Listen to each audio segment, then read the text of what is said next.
کاغذە چۆنی؟ هەلۆ قادر نادر ئەو سەرۆژ سندیکەیە خە پێی نەڵێ داوەشێ باشە ڕۆژێکە بکەین ئازاد حەمەد ئەمین شەرم لە خۆت ناکەی سەرۆژ خۆت پێ سەرۆژ سندیکا و ڕۆژنامە نووسەوە هەبێ ئەتەکێتی یان ئەترسی کورەویش مێژووی پاک بێ لە خۆی نەترسێ کۆیلە نەبێت بڕوا بکە قەت وا داناخە هەمووتان لە خۆتان دەترسن ئەگەرە چ دەترسی ئەگەرت ئەوەت نەبی بەداخەوە وەرە ئەوانە بووینە ڕێشسپی ڕۆژنامە نووسی کورد باشە تو شرم لە خۆت ناکەی منداڵێکت هەیە بە سۆسیال دەژی دەخۆت شرم لە خۆت بکەت بقا ئەتو ڕۆژنامە نووسی دەست پیاوی بێئەدەبی هیچکە نییە پیاوی بێئەدەبی قوخاڕی تف لە ئەژداد و لە قۆت و من برادری زۆر قزم و کەسی تۆم بەرا من قەت نەمزانین تۆ ئەندە پیاوی قوخاڕی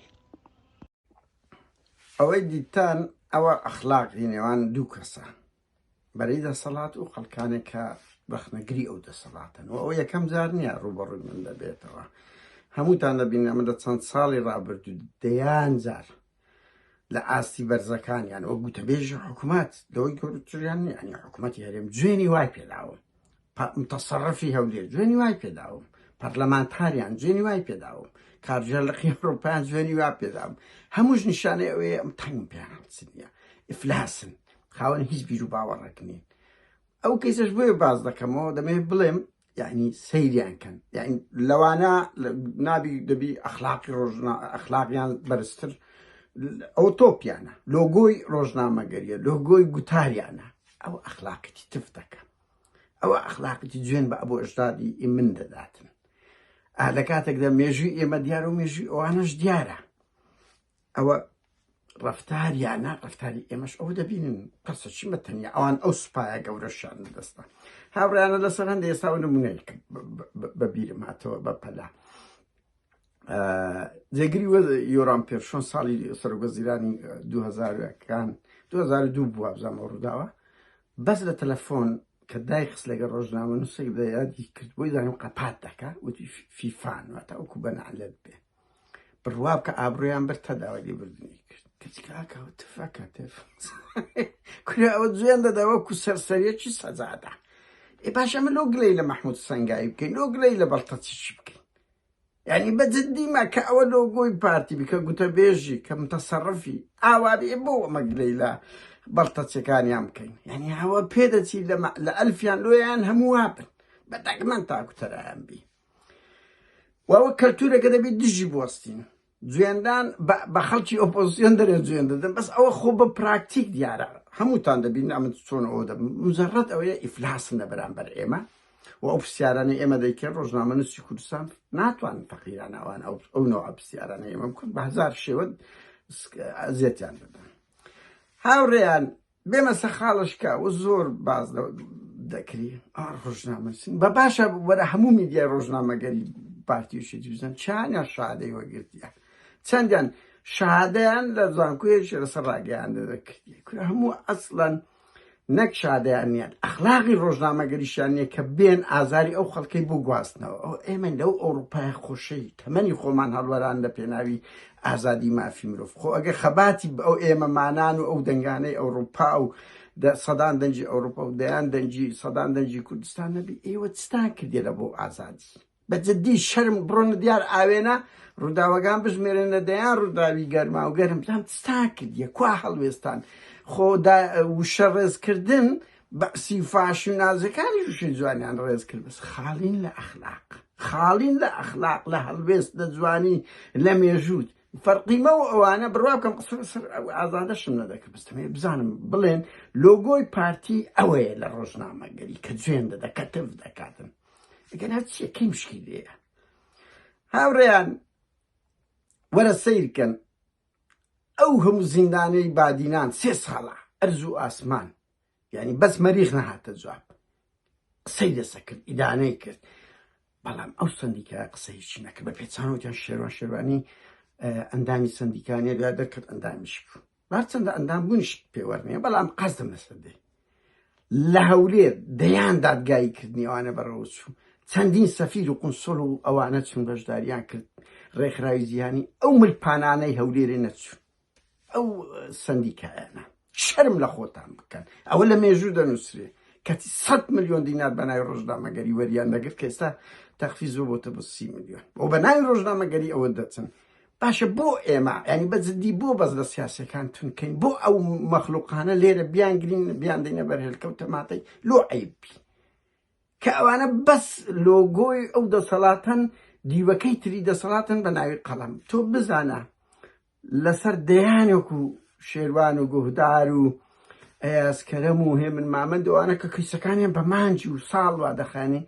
قسەیان نییە، ئەوانە لە پێناوی ئازادی دەژۆرێن،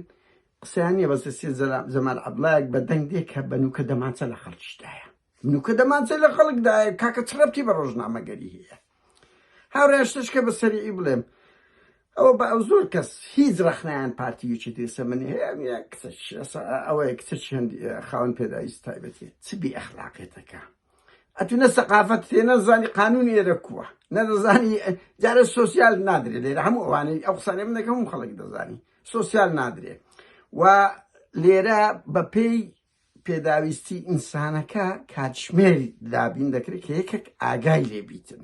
ئیتریان دەبی منداڵەکەی خۆت ئەوها بێ ئەخلاق بی بچی منداڵەی خۆت بدەی حکومەت بکەوی دوورفاهەتی خۆت، یان دەبی ئەو منداڵە لەناو ئەو ماڵی خۆت بیژێنی. بێگومان کەس لە دایک و باوکیش بە ئەوە تر نییە، بە ڕحمتر نییە لە بەرامبەری کە ئەگەن هەموو ئەوانەی دێک ئیش دەکە لەسەری. و یەکێک لەو دۆزەخە دابژی کە سویدەکان قسەیەکی جوانیانە دەرێ، یەکێکی هەندیکاپی هەموو ماڵەکە دەکات هەندیکاپ.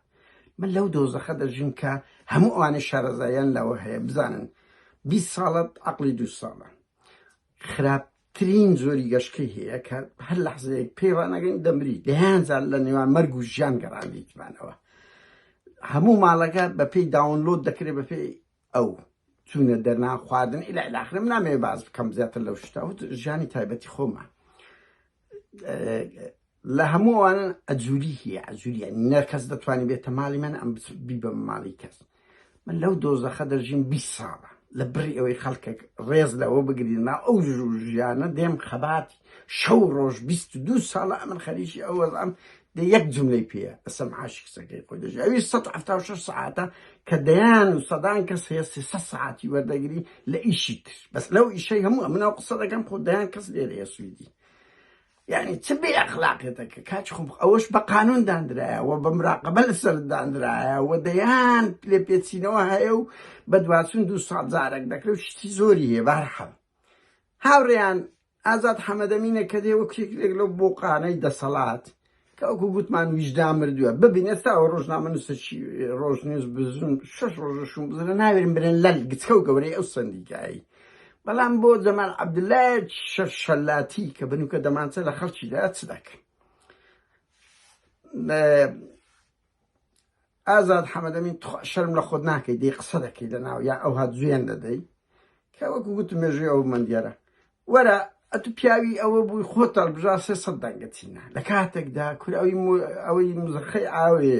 ئەوەی مۆلیدەی کارەبای لە تەلەڤیزیۆنەکان پێ هەمووتان بە ڕۆژنامە نووسی، تاکسیەکانتان شوفێرەکانتان کورە ژنتان گسکە و گەورەتان 300 دەنگەچینە. تۆ کابراایکی ئەکسپاری لە 2015 وەکو سەرۆکەکانت وەکو سەرۆکەکانت 10 ساڵ 8 ساڵە ئەکسپایر بووی، ویجدان و ئەخلاقت نەبوو ڕۆژێک لە ڕۆژانەوەی لە هەمووی ئەوانش هاوڕێیان بڕۆم بپرسم بڵێ ئازاد حەمەدەمین لۆل بەر لە 2008 ئەوەی تحقیقی لەسەر بێئەخلاقی لەسەر دەستدرێژی گرتیان تحقیقیان لەسەردانا خوا خێری فەرهادقەونی بنووسی. کێشەی من لەوەدایە کۆمەڵێک کەسی بێشەرەف بە مەفهومە ڕۆژنامەگەری کە خالین لە ئەخلاق دێن قسە لەسەر ئێمە مانان دەکەن کە تەمەنی خۆمان لە ئەوروپایە لە داکۆچی لە ئازادی سیاسی مافی مرۆڤ بردەسەر.